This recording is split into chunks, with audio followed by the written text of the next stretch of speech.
साधू संतांच्या गावाला भरपूर उपदेश आहे, संत मंडळी सगळ्याला उपदेश करतात, त्याच्यामुळे सर्वसामान्य जीवाला उपदेश करतात असं नाही.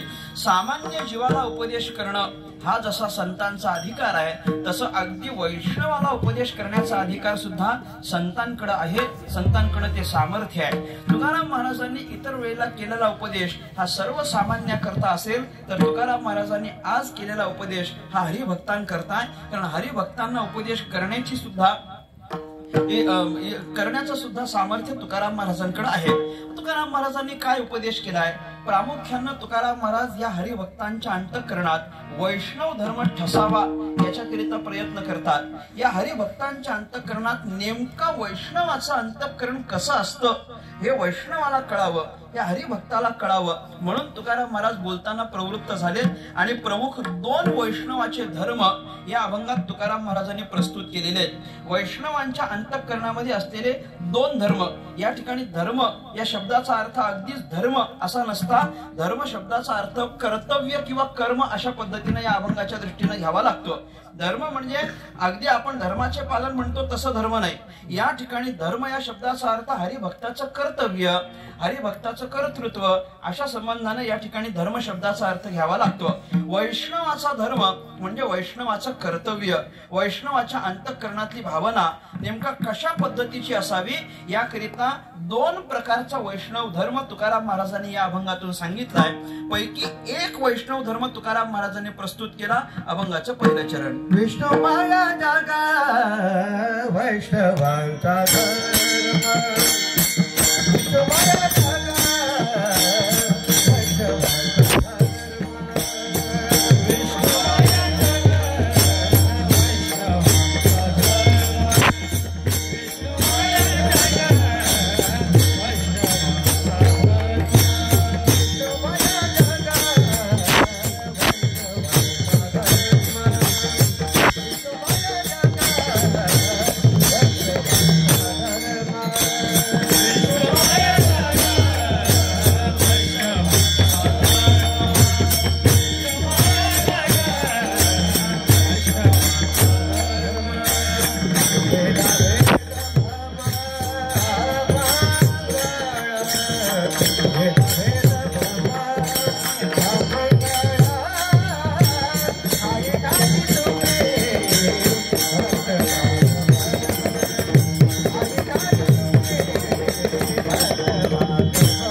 भ्रम अमंगळ.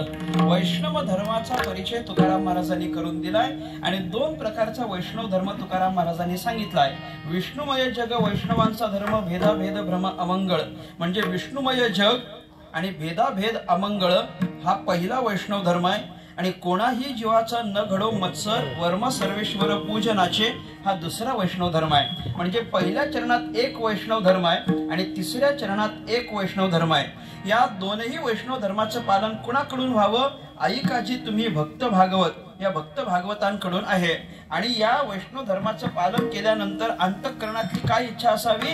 करा लेते हित सत्य करा. आणि हा सगळा प्रकार कळावा याकरता शेवटच्या चरणात तुकोबारायांनी दृष्टांत दिलाय. विठ्ठला विठ्ठला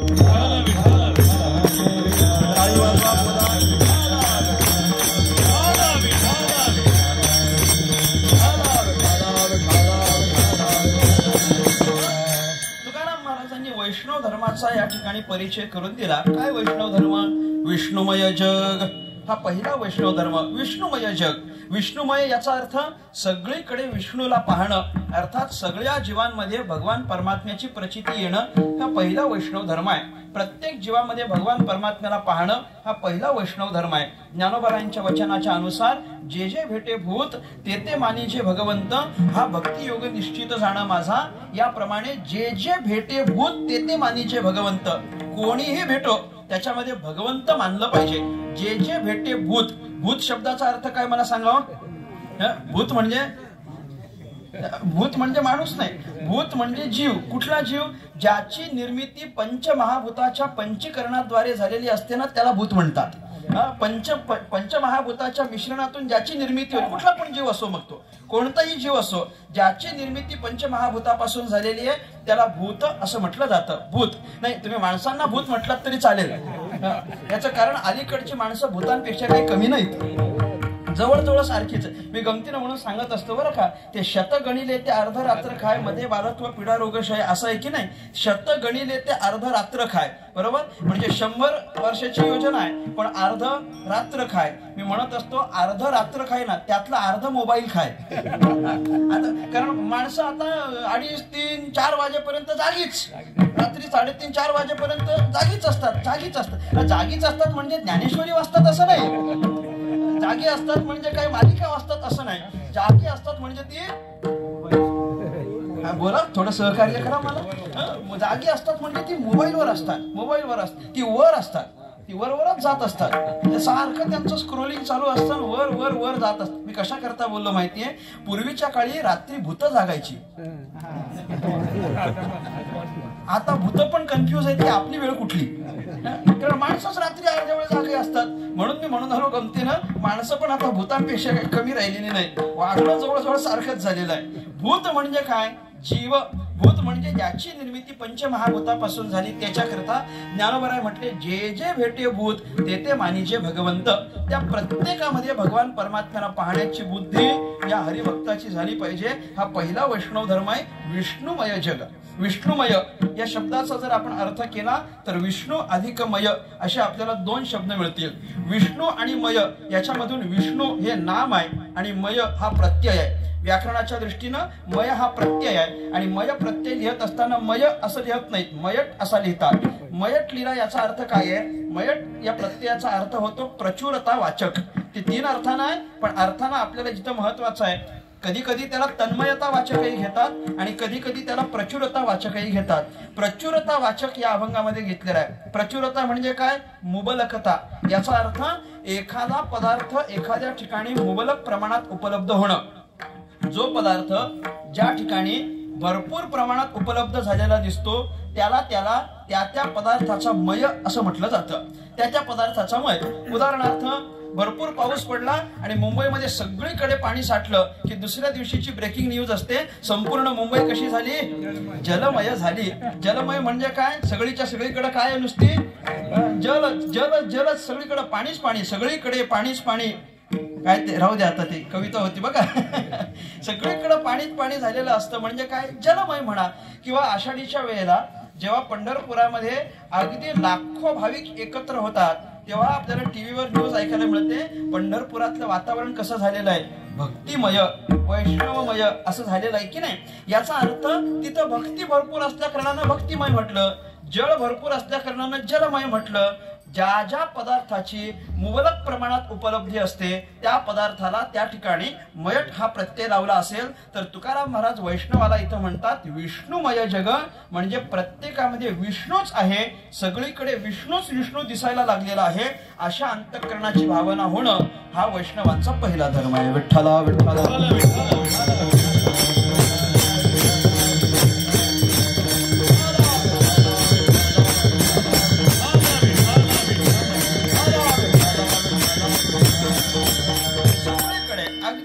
गीतेच्या भाषेत बोलायचं झालं तर वासुदेव सर्वमिती, सर्वम वासुदेव इति, सगळीकडे वासुदेव सर्वभूती पाहे एक वासुदेव, सर्वभूती पाहे एक वासुदेव,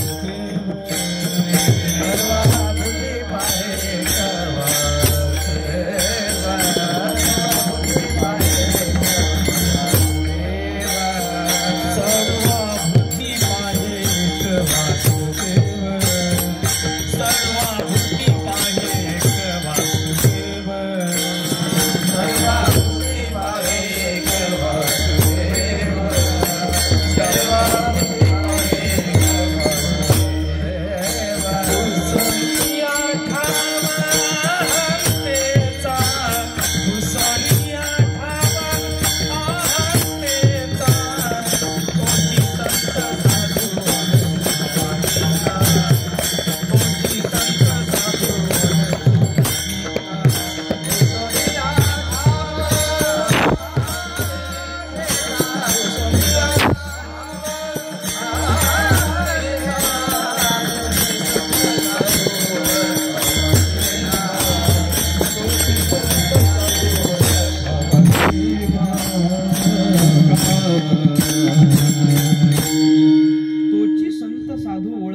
एक म्हणजे इथं पण संत साधूचं काय आहे लक्षणच सांगितलेलं आहे. काय लक्षण सांगितलेलं आहे? वासुदेव सर्वमिती किंवा सर्वाभूती पाहे एक वासुदेव कुसोनिया ठाव अहंतेचा असं असेल तर सर्वाभूती पाहे एक वासुदेव हे साधू संताचं काय लक्षणच आहे की नाही? साधू संताचं लक्षण आहे म्हणजे वैष्णवाचं लक्षण आहे, अर्थात वैष्णव धर्माचाच परिचय आहे. वैष्णव धर्माचा परिचय करून देत असताना सगळीकडे भगवान परमात्म्याला पाहणं हा पहिला धर्म आहे. विष्णुमय जग, विष्णुमय जग होणं याचा अर्थ सगळ्यांमध्ये भगवंताला पाहणं म्हणजेच अंतःकरणाची अभेद स्थिती होणं.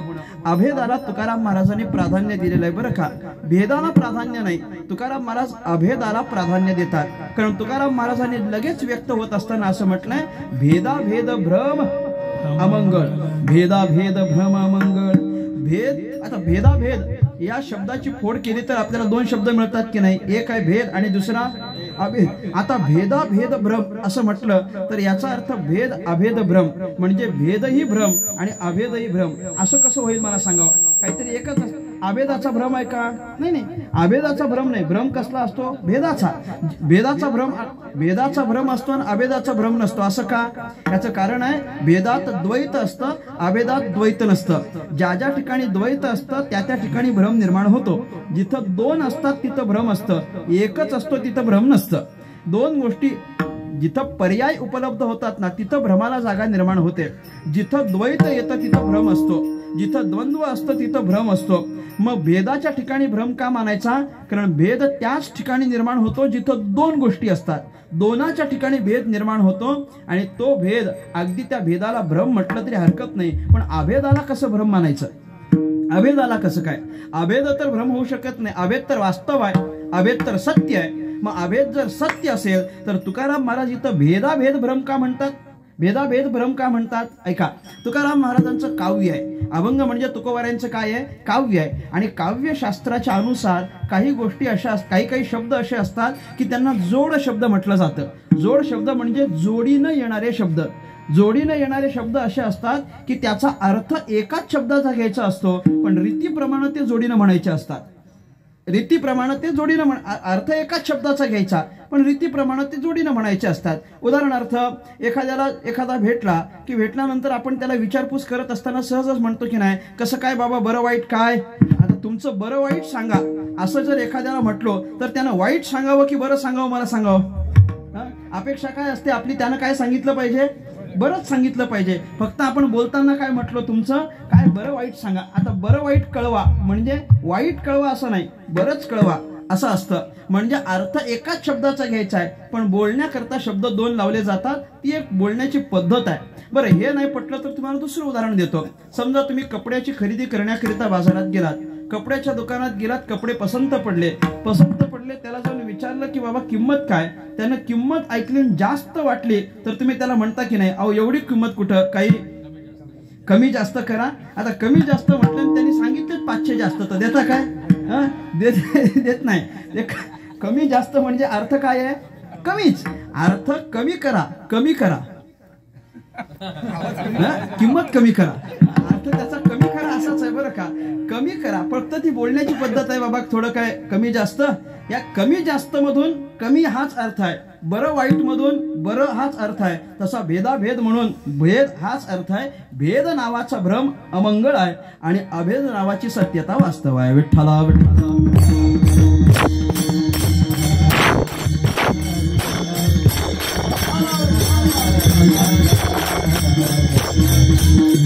अभेदातून केली जाणारी भक्ती ही साधू संतांना भगवंताला मान्य आहे आणि भेदातून निर्माण झालेली साधना ही भगवान परमात्म्याला मान्य नाही. याला अगदी भक्तिशास्त्राच्या अनुसार बोलायचं झालं तर भेदातून झालेली भक्ती त्याला व्यभिचारी भक्ती म्हणतात आणि अभेदातून झालेली भक्ती त्याला अव्यभिचारी भक्ती असं म्हणतात. ज्या ज्या ठिकाणी भेद निर्माण झाला त्याला व्यभिचार म्हणा आणि ज्या ज्या ठिकाणी अभेद निर्माण झाला त्याला अव्यभिचार म्हणायचं असतो. विठ्ठला विठ्ठला.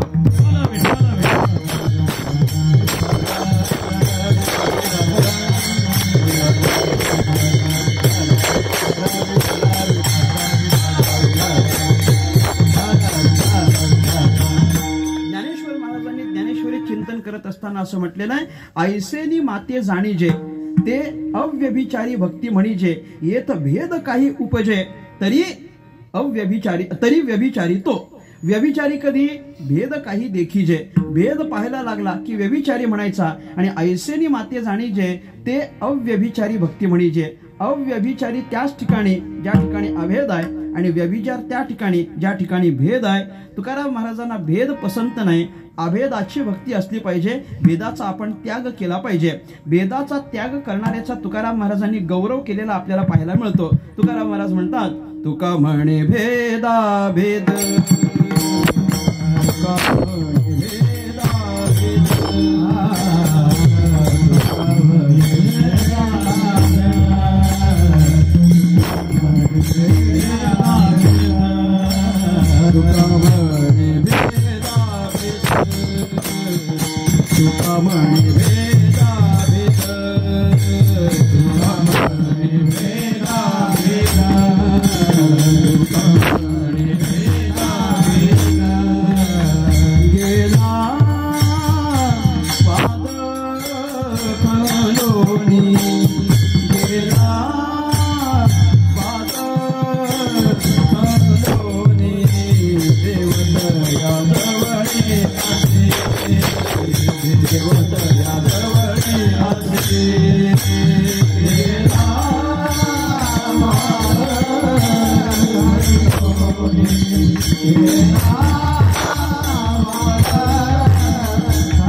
गेला वाद खंडोणी.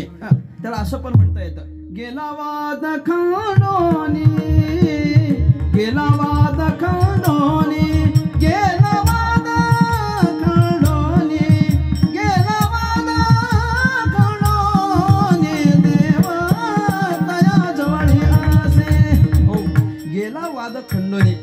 शब्द दोन्हीकडे लावता येतो. तुका म्हणे भेदाभेद गेला आणि तुका म्हणे वाद खंडोनी गेला. आता परत इथं लावून बघा बरं. तुका म्हणे भेदाभेद गेला, इथं भेद पण गेला आणि अभेद पण गेला. असं लावता येईल का? नाही लावता येत. फक्त काय गेला? भेदच गेला. तुका म्हणे भेद गेला, भेदाभेद गेला आणि वाद खंडोनी गेला. भेदही संपला, वादही संपला. मग तुकाराम महाराज त्याचा गौरव करताना म्हणतात, देवतया जवळी असे. असं त्याला तुकाराम महाराजांनी गौरवित केलेलं आहे. म्हणून भेदाभेद तुकाराम महाराजांना स्वीकारार्ह नाही, कारण भेदामुळे आपल्या वैष्णव धर्मामध्ये बाधा निर्माण होण्याची शक्यता आहे. ज्यामुळे आपल्या वैष्णव धर्मात बाधा निर्माण होईल याच्याकरिता ते नसावं, म्हणून तुकाराम महाराजांनी भेदाभेद भ्रम अमंगळ, भेदाभेद भ्रम असं म्हटलेलं आहे. कारण भेद काही सत्य आहे का मला सांगावं? भेद सत्य नसतो, भेद मिथ्या असतो. म्हणून त्याला भेदाला भ्रम म्हटलेलं आहे. भ्रम काय सत्य असतो की मिथ्या असतो? भ्रमाला काय मानायचं? भ्रम म्हणजे भास. त्याला सत्य मानायचं की असत्य मानायचं? थोडं बोला बरं माझ्याशी. भ्रम असतो ना, भ्रम. त्याला सत्य मानायचं की असत्य? हा, नाही, त्याला सत्यही मानता येत नाही, असत्यही मानता येत नाही, म्हणून त्याला भ्रम म्हणायचं असतं. भ्रमच त्याला असत्य मानायचं असतं. हा पण आपला भ्रम आहे. भ्रम कशाला म्हणतात? जे सत्यही नाही आणि असत्यही नाही. सत्य म्हणावं तर ते दृष्टीला दिसतं आणि असत्य म्हणावं तर ते वास्तवात नसतं, म्हणून त्याला भ्रम म्हणायचं असतं. हे पटलं तर बघा. थोडेसे असे कान मोठे करून ऐका जरा. भ्रम कशाला म्हणतात? सत्यही म्हणता येत नाही, असत्यही म्हणता येत, खरं म्हणता येत नाही, खोटंही म्हणता येत नाही. खरं म्हणायला जावं तर ते तिथं नसतं, आणि खोटं म्हणायला जावं तर डोळ्याला दिसतं. मग त्याला काय म्हणायचं? भ्रम म्हणायचं. हे सगळं पटलं पाहिजे, सगळं आपल्याला कळलं पाहिजे. याच्याकरता फार विस्तार करतच नाही. मी तुम्हाला एक ओळ अशी सांगेन ना, या सगळ्यात तुम्हाला वेदांत बघायला मिळेल. एकच ओळ, सगळ्यांच्या परिचयाची ओळ आहे. जसं दिसतं तसं नसतं. आणि पुढचं बोला. म्हणून जग हाच वेद, हे भ्रमच आहे. हा भ्रमच आहे. जसं दिसतं तसं नसतं, जसं दिसतं तसं नसतं, म्हणूनच त्याला भ्रम म्हणायचं असतं बरं का. जसं काय जे काही दिसतं ते काय सगळंच खरं असतं का? मला सांगा. सगळंच खरं असतं? ते सगळं खरं नसतं. आपल्याला दृष्टीला दिसणारं सगळं खरं नसतं, म्हणून त्याला भ्रम म्हणायचं असतं. भ्रमाला पूर्ण सत्यही नाही आणि पूर्ण असत्यही नाही. सत्य आणि असत्य या दोन्ही भावना ज्या ठिकाणी लागत नाही त्याला भ्रम किंवा भास म्हणतात. विठ्ठला.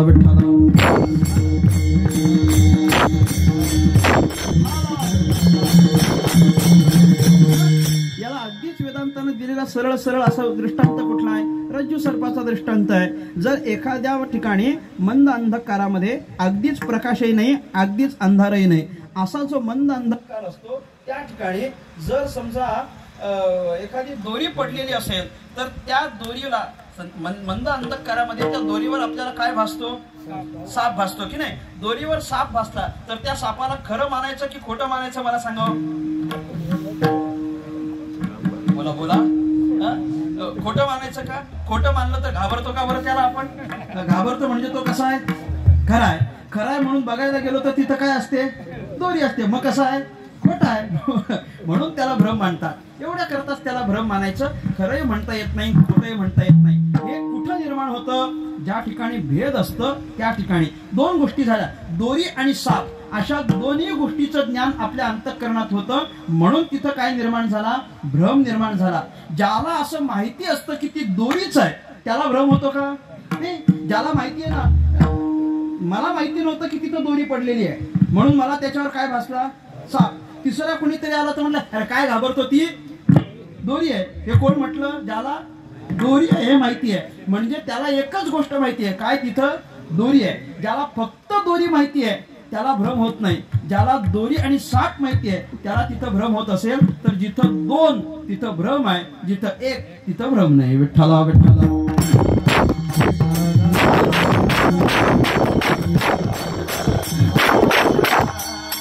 भेदाला काय म्हटलेलं आहे? भ्रम म्हटलेलं आहे. भेद भ्रम. आणि कसा आहे? अमंगळ म्हणजे वाईट आहे, चांगलं नाही. भेद नसावा. भेद संपुष्टात आला पाहिजे, भेद संपला पाहिजे. हा वैष्णवाचा एक प्राथमिक धर्म तुकाराम महाराजांनी व्यक्त केलाय. बरं, भेद नको असं का म्हणतात? भेद हा परमार्थाला बाधक आहे, वैष्णवाच्या वाटचालीला बाधक आहे, म्हणून भेद नसला पाहिजे. भेद जिथं निर्माण झाला की नाही तिथं वैराची पण निर्मिती होत असते आणि निर्माण झालेला वैर आपल्याला साधना करू देत नाही. याच्याकरिता भेद अत्यंत बाधक. भेद संपला पाहिजे, भेद संपुष्टात आला पाहिजे. भेद जेवढा परमार्थाला बाधक तसा तो प्रपंचाला पण बाधक आहे की नाही. प्रपंचात निर्माण झालेला भेद हाही बाधक असतो आणि परमार्थात निर्माण झालेला भेद हाही बाधक असतो. प्रपंचात भेद निर्माण झाला की त्याचा प्रपंच विस्कळीत होतो आणि परमार्थात भेद निर्माण झाला की त्याचा परमार्थही विस्कळीत होतो. याच्याकरिता प्रपंचात आणि परमार्थात दोन्ही ठिकाणी भेद नसला पाहिजे. विठ्ठला विठ्ठला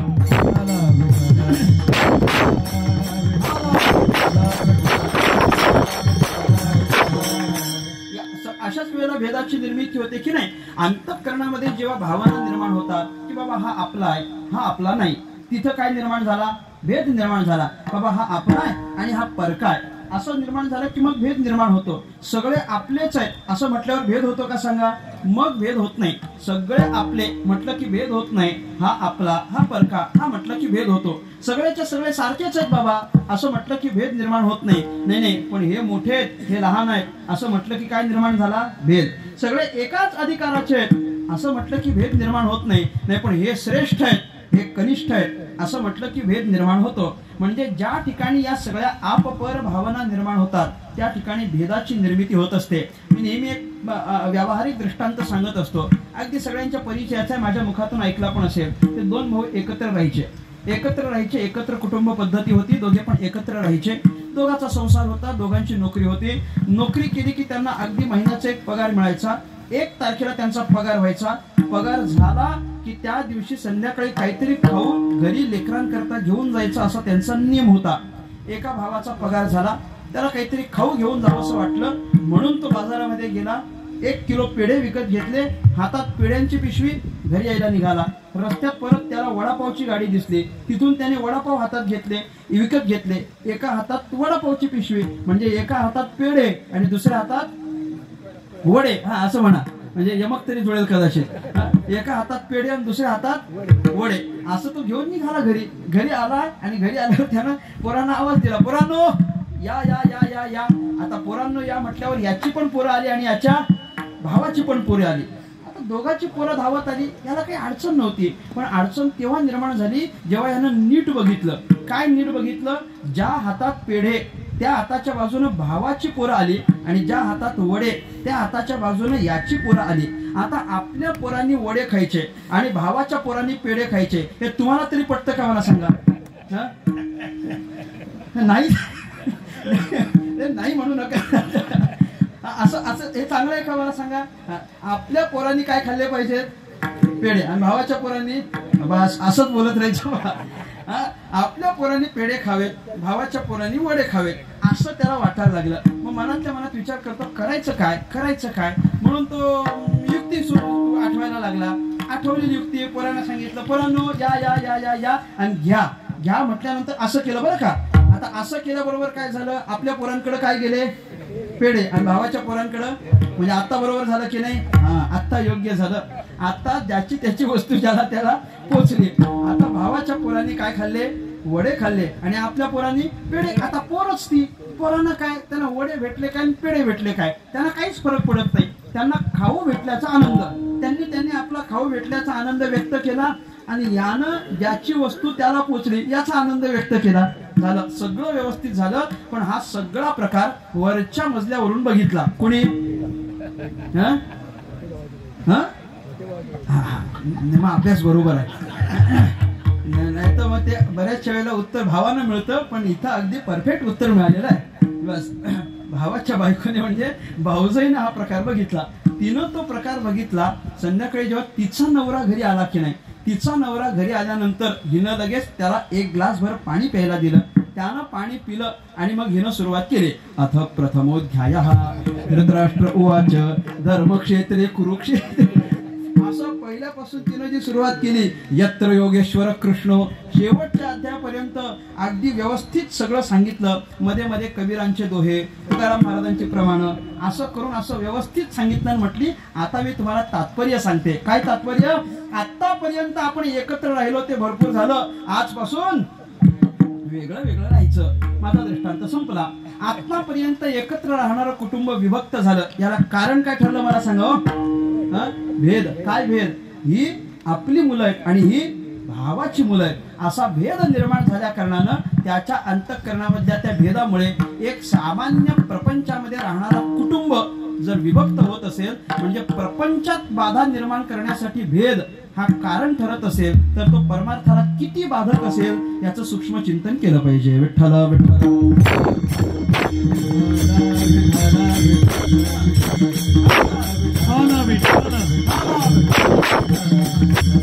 म्हणून हा भेद अत्यंत वाईट आहे, अमंगळ आहे, तो चांगला नाही. परमार्थात तर नाहीच नाही, प्रपंचामध्ये सुद्धा नाही. म्हणून सगळीकडे भगवान परमात्म्याला पाहण्याची बुद्धी असणं हा वैष्णवाचा धर्म आणि अभेदाच्या स्थितीला पोचणं हा पहिला वैष्णवाचा धर्म तुकोबारायांनी सांगितला. विष्णुमय जग वैष्णवांचा धर्म, भेदाभेद भ्रम अमंगळ. भेदाभेद भ्रम अमंगळ असं सांगितलेलं आहे. हा धर्म म्हणत असताना एक 3 पद्धतीचे धर्म आपल्याला शास्त्रानं सांगितलेत. त्या 3 पद्धतीच्या धर्मांचं थोडंसं चिंतन करून पुढच्या एका धर्माचं थोडं चिंतन करून थांबू. सगळ्यांनी टाळी वाजून देवाचं भजन करा. विठोबा रखोबाई जय जय विठोबा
विष्णुमय जग वैष्णवांचा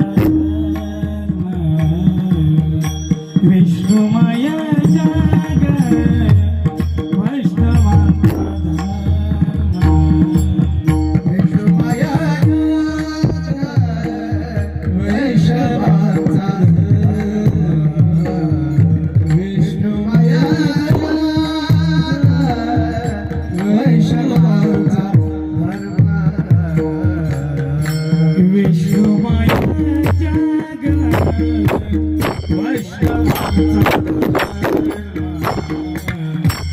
विष्णुमय जग वैष्णवांचा विष्णुमय वैष्णवांचा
वैष्णवांचा धर्म भेदाभेद भ्रम अमंगळ ऐका जे तुम्ही भक्त भागवत कराल ते हित सत्य करा. तुकाराम महाराजांच्या अभंगाचं आपण चिंतन करत आहोत. तुकाराम महाराजांनी या अभंगातून वैष्णवांना हरिभक्तांनाच वैष्णव धर्माची जाणीव करून दिली. मुख्य 2 वैष्णव धर्म तुकाराम महाराजांनी अभंगातून सांगितलेत. एक पहिल्या चरणात, दुसरं तिसऱ्या चरणात. पहिल्या आणि तिसऱ्या अशा 2 चरणात तुकाराम महाराजांनी वैष्णव धर्म सांगितलेला आहे. त्याच्यापैकी एक वैष्णव धर्माचं चिंतन आपण असं केलं, विष्णुमय जग आणि भेदाभेद भ्रम अमंगळ. समस्त जग विष्णुमय आहे, याच्याकरिता अभेदाची स्थिती व्हावी आणि भेदरूपी भ्रम अमंगळ आहे, असा एक वैष्णव धर्म आपण पहिल्या चरणात पाहिलाय. थोडंसं धर्माचं चिंतन आणि कोणाही जीवाचा न घडो मत्सर याचं मला चिंतन करायचं आहे. थोडंसं सांगायचं आहे. बरं झालं दिलीप भाऊंनी कानात येऊन सांगितलं की 15 मिनिटं वाढवा. कशाकरिता?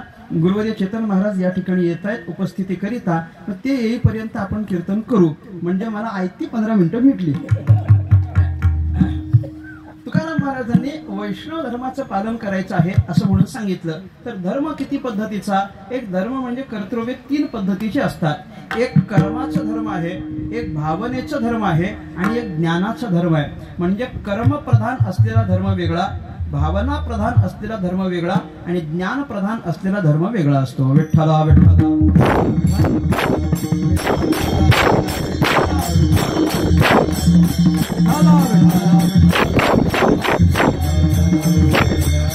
कर्मप्रधान धर्म म्हणजे काय? त्याच्यामध्ये कर्माची प्रधानता असते. कर्माची प्रधानता म्हणजे ते कर्तव्य आपल्याला पाळायचं, पण त्याच्यामध्ये कर्म करणं अनिवार्य असतं. ते कर्म आपल्याला करावंच लागतं. ज्ञानोबा यांनी ज्ञानेश्वरीमध्ये असं म्हटलेलं आहे, येत कर्म जे आपुले, जे जाती स्वभावे असे आले, ते करी तेणे जिंतिले कर्म बंधाते. ते करी तेणे जिंतिले म्हणजे आपल्या वाट्याला आलेलं कर्म ज्यानं केलं तेणे जिंतिले कर्म बंधाते म्हणजे जिंकलं. कर्मबंधाला आपल्याला विजय प्राप्त करून घ्यायचा असेल तर वाट्याला आलेलं कर्म करणंच भाग्य आहे. ते कर्म आपल्याला बाजूला करता येत नाही. आपल्या वाट्याला जे जे कर्म आलं असेल ते कर्म आपण करणं आणि त्या कर्मालाच प्रधानता देणं हा कर्म प्रधान असलेला धर्म आहे. बरं, दुसरं काय आहे? भावना प्रधान धर्म आहे. भावना प्रधान धर्म म्हणजे एखाद्या वस्तूच्या, एखाद्या पदार्थाच्या अथवा एखाद्या मनुष्याच्या ठिकाणी स्वतंत्र भावना ठेवून मग आपलं कर्तव्य करणं, याला भावना प्रधान धर्म असं म्हटलं जातं. उदाहरणार्थ सांगून जातो. एखादा शालिग्राम आहे, पण शालिग्रामाच्या ठिकाणी विष्णू भगवंत आहेत असं समजून त्याची पूजा करणं हा भावना प्रधान धर्म आहे. एखादा दगडच आहे, पण तरी त्या दगडाला देव मानून मग त्याच्यामध्ये आपण भक्ती करणं हा भावना प्रधान काय आहे? धर्मच आहे. एखादा मनुष्यच आहे, पण मनुष्याच्या ठिकाणी गुरुत्वाची भावना मानून मग आपण भक्ती करणं हा काय आहे? भावना प्रधान धर्म आहे. म्हणजे इथं भावनेची प्रधानता असल्या कारणानं त्याला भावना प्रधान धर्म म्हणा. आणि शेवटचा जो आहे त्याला ज्ञान प्रधान धर्म म्हणतात, कारण तिथं ज्ञानाची प्रधानता आहे. अर्थात काहीही जरी असलं तरी भगवत स्वरूपी ज्ञान त्या ठिकाणी प्रस्थापित झालं की त्याला ज्ञान प्रधान धर्म म्हणतात. मी कशामुळे म्हटलो? विष्णुमय जग आणि भेदाभेद भ्रम अमंगळ या ठिकाणी जो धर्म तुकोबऱ्यांना अपेक्षित आहे तो ज्ञान प्रधान धर्म आहे. आपल्या अंतःकरणामध्ये ते ज्ञान निर्माण झालं पाहिजे. कोणतं ज्ञान? विवेकाचं ज्ञान निर्माण झालं पाहिजे. भेद अभेद 2 गोष्टी आल्यानंतर भेदाला बाजूला करून अभेदाचं ज्ञान निर्माण होऊन मग सगळीकडे विष्णुमय पाहणं हा ज्ञान प्रधान धर्म वैष्णवाचा धर्म म्हणून तुकाराम महाराजांनी सांगितला. म्हणून विष्णुमय जग वैष्णवाचा धर्म, भेदाभेद भ्रम अमंगळ. हे जसं एक तसा आणखी एक वैष्णवाचा धर्म तुकाराम महाराजांनी सांगितला. अभंगाचं 3रं चरण. कोणाही जीवाचा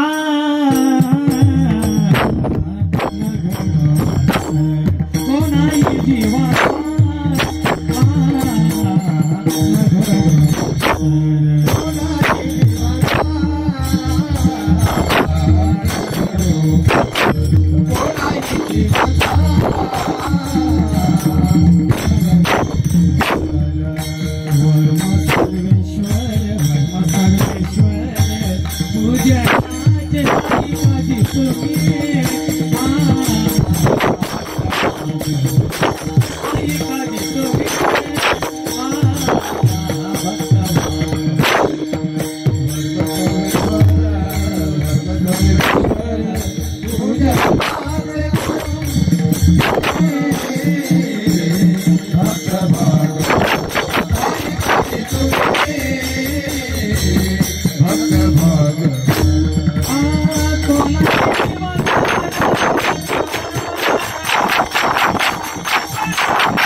वर्म सर्वेश्वर पूजनाचे. सर्वेश्वर पूजनाचे वर्म आणखी एक धर्म तुकाराम महाराजांनी सांगितलाय. विश्वेश्वराच्या सर्वेश्वराच्या पूजनाचे एक वर्म म्हणजे गमक आहे. काय गमक आहे? तुकोबाराय म्हणतात कोणाही जीवाचा न घडो मत्सर. अर्थात कोणाच्याही संबंधानं कोणत्याही जीवाच्या संबंधानं अंतःकरणामध्ये मत्सर भावना निर्माण होता कामा नये. अंतःकरणात मत्सर नसणं हा सुद्धा वैष्णवाचा धर्म आहे. ऐका, वैष्णव धर्म आपल्याला करायचे झाले तर काय काय करता येते माझ्याकडे बघा. ते काय नाही शाले आले सत्काराचे ते माझ्याकडे बघा. वैष्णव धर्म तुम्हाला काय पाहता येतो? दोन पद्धतीचा वैष्णव धर्म सांगेन. पहिल्या चरणामध्ये भेद निर्माण होऊ नये हा वैष्णव धर्म आहे आणि तिसऱ्या चरणामध्ये मत्सर येऊ नये हा वैष्णव धर्म आहे. अर्थात जो जो वैष्णव आहे त्याच्या ठिकाणी या दोन गोष्टी नको असा तुकाराम महाराजांनी हरिभक्ताला उपदेश केलेला आहे. त्याच्या ठिकाणी भेदही नको आणि त्याच्या ठिकाणी मत्सरही नको. निर्माण झालेला भेद आणि निर्माण झालेला मत्सर हा आपल्याला त्या सत्स्वरूपी असलेल्या परमात्म्याची भक्ती घडू देत नाही. त्या दोन्ही गोष्टी नको. कारण तुकोबारायांनी याच्यातून तात्पर्य काय सांगितलेलं आहे? आई काजी तुम्ही भक्त भागवत, पण पुढचं महत्वाचं आहे कराल ते हित सत्य करा. आता कराल ते हित सत्य करा म्हणजे काय? सत्य हित करा. सत्य हा शब्द जर हित याच्याकडे लावलं तर मग सत्य हित असेल तर दुसरं एखादं असत्य हित पण मानावं लागेल. मग असत्य हित पण असतं का? नाही नाही. सत्य हा शब्द मुळात हित याच्या करता नाहीये. कराल ते हित सत्य करा. हित करा याचा अर्थ स्वतःचं हित होईल असं काहीतरी करा. पण स्वतःचं होईल हित होईल असं काय करा? सत्य करा. सत्य हा शब्द नाहीये. सत्य हा परमात्मा वाचक नाम इथं तुकाराम महाराजांनी वापरलेला आहे. सत्य हे काय आहे? भगवंताचं रूप आहे की नाही? भगवंत कसा आहे? सत्य आहे की नाही? सत्य तू सत्य तू सत्य तू सत्य तू सत्य तू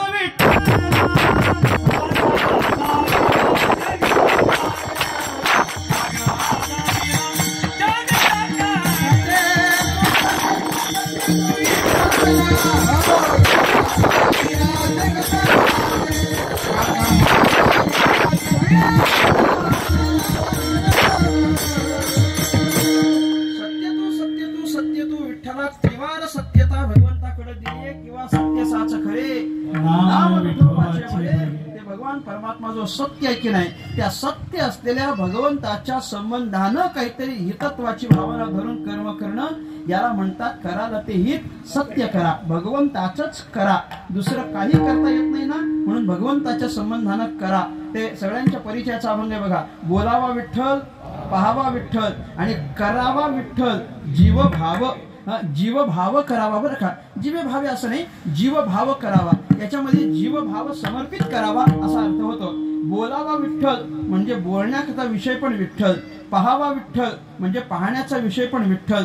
आणि जीवभाव करावा म्हणजे जीवभाव समर्पित करावा असा पण एकच विठ्ठल आहे. अर्थात करावा विठ्ठल म्हणजे काय?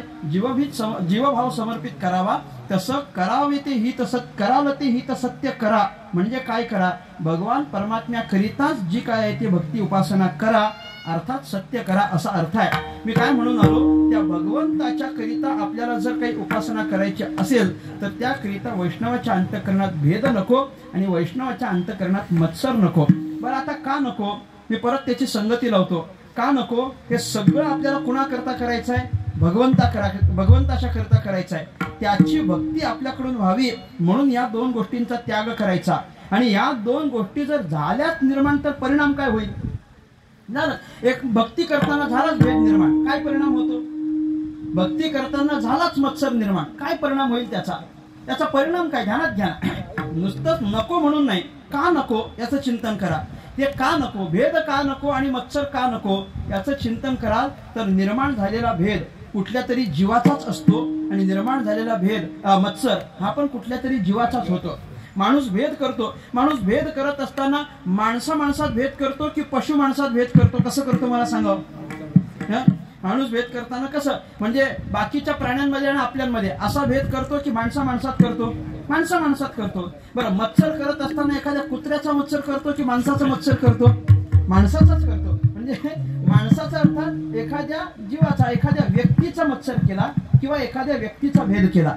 तुकाराम महाराजांना म्हणायचं आहे एखाद्या व्यक्तिमत्वाचा केलेला भेद आणि एखाद्या व्यक्तिमत्वाचा केलेला मत्सर हा भगवंताला दुःख देणारा ठरतो. याच्यामुळे दुःख कोणाला होतं? भगवंताला. का भगवंताला होईल? मग त्याचं कारण तुकाराम महाराजांनी सांगितलंय. तुका म्हणे एका देहाचे अवयव सुख दुःख जीव भोग पावे. अर्थ हा दृष्टांत दिलाय फक्त. तुका म्हणे एका देहाचे अवयव तर एकाच देहाचे, पण देहाला झालेलं सुख हे पण अंतःकरणातल्या जीवाला होतं आणि देहाला झालेलं दुःख हे पण जीवालाच होतं. उजव्या हाताला जर दुखापत झाली तर दुःख कुणाला होतं? जीवाला होतं. आणि डाव्या हाताला दुखापत झाली तर जीवालाच होतं. शरीराच्या कुठल्या पण अवयवाला दुःख होऊ दे, दुखापत होऊ दे, त्याच्या वेदना कुणाला होतात? जीवालाच होतात की नाही? ज्याप्रमाणे ऐका, बारीक ऐका, ज्याप्रमाणे शरीराच्या कुठल्याही अवयवाला झालेला ज्या वेदना आहेत, जी दुखापत आहे, त्याचं दुःख अंतःकरणातल्या जीवालाच होतं, त्याप्रमाणे या त्रैलोक्यातल्या कुठल्याही जीवाचा घडलेला भेद किंवा कुठल्याही जीवाचा केलेला मत्सर याचं दुःख भगवंताला होतं. म्हणून ते वैष्णवाकडे नसलं पाहिजे. याची अर्थार्थी संगत भगवंताकडे आहे. भगवंता आपण सगळे कोण आहोत? देवाची लेकरं आहोत. आपण म्हणतो की नाही, ममय वंशो जीवलोके जीवभूता सनातना वगैरे वगैरे. आपण जर सगळे त्याचेच अंश असू तर तुम्ही काय, मी काय, आपण सगळे भगवंताचेच अंश आहोत. म्हटल्यानंतर तुमचा झालेला भेद, तुमचा झालेला मत्सर याचं दुःख कुणाला होणार आहे? भगवंतालाच होणार आहे. म्हणून भगवंताला एका जीवाचा दुसऱ्या जीवाने केलेला भेद नको आणि मत्सरही नको. अर्थात या दोनही विकाराच्या भावना त्या साधकाच्या अंतःकरणात निर्माण होऊ नये हे कळण्याकरिता तुकाराम महाराजांनी शेवटच्या चरणात दृष्टांत दिलेला आहे की बाबा हे सगळे एकाच देहाचे अवयव आहेत, तसे सगळे जीव एकाच भगवंताचे. अवयवाला झालेलं दुःख जीवाला, तसं चराचरातल्या प्रत्येक जीवाला झालेलं दुःख भगवंताला होतं. म्हणून आपल्याकडे भेद मत्सर नको. दृष्टांत देतात शेवटचं. तुका म्हणे का देहाचे अवयव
म्हणे एका देहाचे अवयव सुख दुःख जीव भोग पावे.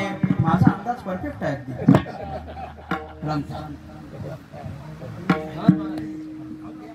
इकडे इकडे बस.